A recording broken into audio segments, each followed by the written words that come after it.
안녕하세요, 옆집 아저씨입니다. 은퇴자분들 중 건보료에 대해서 걱정을 하는 분들이 많습니다. 은퇴를 하면 일단은 직장가입자에서 지역가입자로 바뀌는데요. 건강보험료 면에서는 직장가입자보다는 지역가입자가 조금 더 불리합니다. 특히 은퇴 후 재산이 그렇게 많지 않다면 그나마 좀 버틸만 하다고 하는데, 재산이 조금만 더 있어도 직장 다닐 때보다 2배에서 3배가량 더 나오는 건보료가 이만저만 부담이 아닙니다. 금액으로도 20-30만원 이상 더 내는 분들도 제법 많이 있습니다.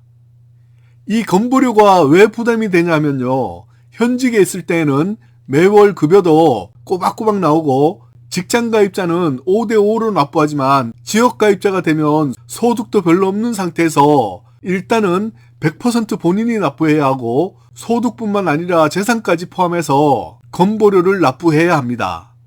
오늘은 이것을 바탕으로 건보료 부담을 줄이는 방법에 대해서 준비했습니다. 오늘 영상도 끝까지 보시고요. 도움이 되셨다면 좋아요 꾹 한번 눌러주시는 것 잊지 마시고요. 자, 바로 시작하겠습니다. 먼저 지역가입자는 본인이 100% 납부한다고 했는데요. 소득과 재산을 함께 계산을 합니다. 소득에는 사업소득, 국민연금이나 공무원연금 등의 공적연금, 배당, 이자, 근로소득 등이 있고요. 재산에는 아파트 등 주택가 건물, 토지, 전월세 보증금 등이 있습니다. 그리고 중요한 것은 자동차 요건은 폐지되어서 건보료 계산에서 빠집니다. 지역가입자 건보료에서 제일 좋은 것은 직장을 다니는 자녀 등의 건보료 피부양자가 되는 것인데요. 건보료 피부양자 기준이 좀 까다로워져서 피부양자에서 탈락되어서 건보료 날벼락을 맞았다는 분들이 계셨습니다. 왜 그러냐 하면요, 건보료를 한 푼도 안 내고 있다가 피부양자에서 탈락되어서 건보료를 매월 새롭게 20-30만원 정도 내게 되니까 퇴직자 입장에서는 소득도 별로 없는 상태에서 이 정도 금액은 부담이 되는 겁니다. 물론 재산이 별로 없는 분들은 5-6만원 정도만 내시는 분들도 많습니다. 건보료 피부양자 기준은 연소득이 2천만원 이하이고요. 다른 소득은 없고 집 한 채만 있는데 부동산의 과세표준이 5억 4천만원 이하라면 연간 합산소득이 2천만원 이상이면 피부양자에서 탈락됩니다. 이런 경우는 다른 소득이 하나도 없어도 국민연금을 월 167만원 이상 받으면 건보료 피부양자에서 자동 탈락됩니다. 만약 다른 소득이 100만원이 있다면 국민연금을 67만원만 받아도 탈락이고요. 사업소득은 1원만 있어도 피부양자에서 탈락됩니다. 그리고 부동산의 과세표준이 5억 4천만원 이상이면 연간 합산소득이 1천만원 이상만 되어도 피부양자에서 탈락됩니다. 이 말은 국민연금 100만원 정도 받고 집이 한 채 있다면 건보료 피부양자는 거의 탈락된다고 보면 됩니다. 마찬가지로 사업소득이 1원만 있어도 탈락이고요. 다른 소득이 30만원이 있다면 국민연금을 30만원만 받아도 탈락됩니다. 피부양자 탈락 기준 소득에 국민연금은 100% 적용되므로 완전 손해입니다. 지금부터는 조금 더 집중해서 들어주세요. 만약 직장가입자라면 이자나 배당 소득이 2천만원 이하이면 건보료에 제외되고요. 지역가입자인 경우는 1,000만원 이하여야 건보료에서 제외됩니다. 지역가입자에게는 조금 더 불리합니다. 금융소득이 아주 많은 분들은 현재는 ISA 통장을 활용하면 금융소득이 5억 원이 되더라도 무조건 분리과세 대상이고요. 세율도 9%밖에 안 되니까 꼭 참고하시고요. 분리과세 소득이라면 현재는 건보료 공단에 소득 통보가 안 되니까 건보료를 한 푼도 안 내도 됩니다. 이 부분에 해당되시는 분들은 많이 활용해 보시고요. 앞으로는 변경될 수도 있으니까 매년 꼼꼼히 체크해 보시기 바랍니다. 그리고 개인 사업자라면 직원이 있을 때에만 직장가입자 가입이 가능하다면 1인이라도 법인 사업자로 변경하면 직장가입자에 바로 가입이 가능합니다. 건보료 피부양자 자격을 심사할 때는 부부의 소득과 재산을 각각 따로 계산합니다. 그런데 건보료 피부양자 자격을 상실해서 지역가입자가 되면요, 이때 건보료 계산을 할 때는 부부의 소득과 재산을 합산해서 건보료를 세대별로 부과합니다. 그리고 또 아셔야 하는 사항은 피부양자 탈락은 소득 요건으로 탈락할 때와 재산 요건으로 탈락할 때는 좀 다릅니다.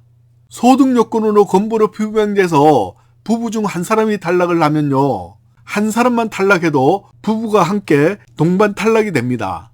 그러나 재산 요건으로 부부 중 한 사람이 탈락한다면 이때는 탈락 안 한 배우자는 피부양자 자격을 유지할 수 있습니다. 부부 모두가 국민연금을 받고 있다면 합산해서 2천만 원을 넘으면 되는 것이 아니라 부부 각각 계산을 합니다. 지금부터는 건보료를 줄일 수 있는 방법에 대해서 알려드리겠습니다. 은퇴를 하고 지역가입자로 바뀔 때 소득과 재산 때문에 건보료가 더 많이 나오게 되면 임의 계속 가입자들을 활용해서 3년간 직장가입자 수준으로 건보료를 납부할 수가 있습니다.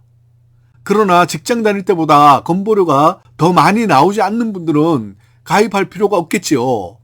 국민연금이나 재산 등이 애매하신 분들은 국민연금 조기 수령이나 재취업을 생각해 보시는 것도 하나의 방법입니다. 결국 선택은 신중히 생각해 보시고 본인이 하셔야 합니다. 건보료 부과는요, 예를 들면 재산의 과세 표준이 4억 원에서 5억 원 정도 된다면 건보료가 대략 13만 원에서 16만 원 정도 나오고요. 국민연금이나 공무원연금은 연금 부과할 때는 50%만 부과되므로 연 1200만 원 정도이면 3만 원에서 4만 원 정도 부과됩니다. 이 정도 재산과 소득이 있는 분들은 이것을 합해서 건보료가 16만 원에서 20만 원 정도 매월 납부해야 합니다. 이것보다 소득과 재산이 많아지면 건보료를 더 많이 내고요. 소득과 재산이 적어지면 건보료를 더 적게 낸다고 생각하시면 됩니다. 그러나 퇴직금 등을 IRP 등 사적연금으로 활용하면 이 부분에 대해서는 건보료가 부과되지 않습니다. 그리고 만약 소득이 줄어들었다면 건보료 조정 신청을 하시면 5개월 정도 빨리 건보료를 더 적게 납부가 가능합니다. 예를 들면 2025년 5월에 종합소득세를 신청하고 소득이 줄어들었는데 가만히 있으면 11월까지는 2023년도 건보료를 계속 내게 되고요. 11월 이후에 소득이 줄어든 2024년 건보료가 적용됩니다.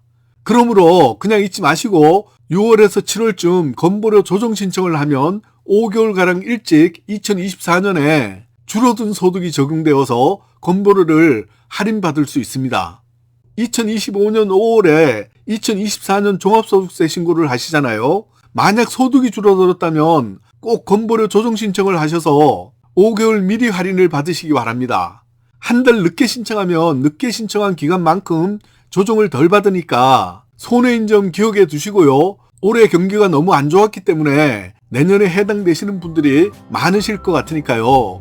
잊어먹지 않고 그냥 넘기지 않도록 이 부분은 꼭 기억해 두세요. 자세한 사항은 건강보험공단에 전화하셔서 문의하시기 바랍니다.